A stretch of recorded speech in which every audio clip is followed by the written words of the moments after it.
Hello po, Shopee Delivery po. Magandang araw. Opo.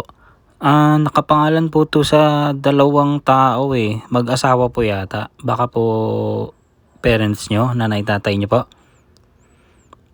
Opo, pa-confirm na lang po nung mga pangalan nila. Tama po. Yan po yung nakalagay dito na nag-order po. Yung presyo po nasa, wait lang po, check ko lang. Medyo marami po nasa 6,756. Opo. Ganun po. 6,756 po. Hindi pa po ito bayad. Opo. Mga 10 items po ito mga nakabox po. Wala po sila pang bayad. Hindi po pwede yun. Kasi mahigpit po si seller. At saka po sa agreement, kapag hindi nagbayad, possible po na mag-blatter sila sa police. Hindi naman po pwedeng installment kasi wala naman pong ganun. Hindi po kami pwede nitong magbalik. Wala pong return, walang cancel po ito. Ano na lang po, pwede siguro palit gamit na lang.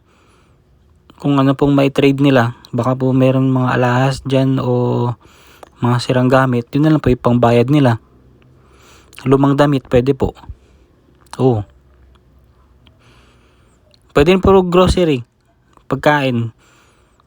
Abonohan ko na lang. Pwede naman po.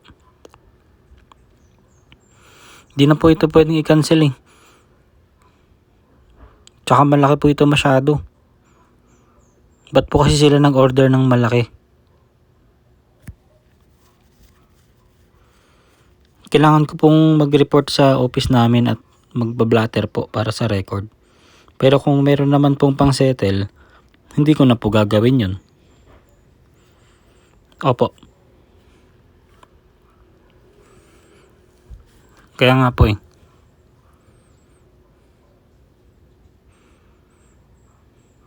Paano po ang pangplano nila? Nandyan po ba sila?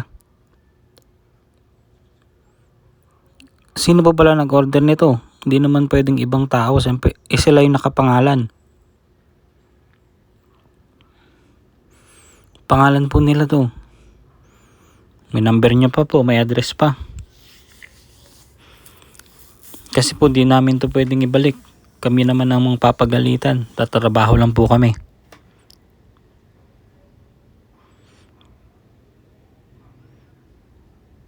O siya, sige po. Mag-report po muna ako Paka-ready na lang po yung mga pangbayad o kaya yung pangpalit. Kung ano man po yung pwedeng yung ipangbayad na lang kahit hindi pera. Sige po. Sige po, tawag po ulit ako mamaya. Bye-bye po. Pag-usapan nyo na lang po. Sige po. Bye-bye.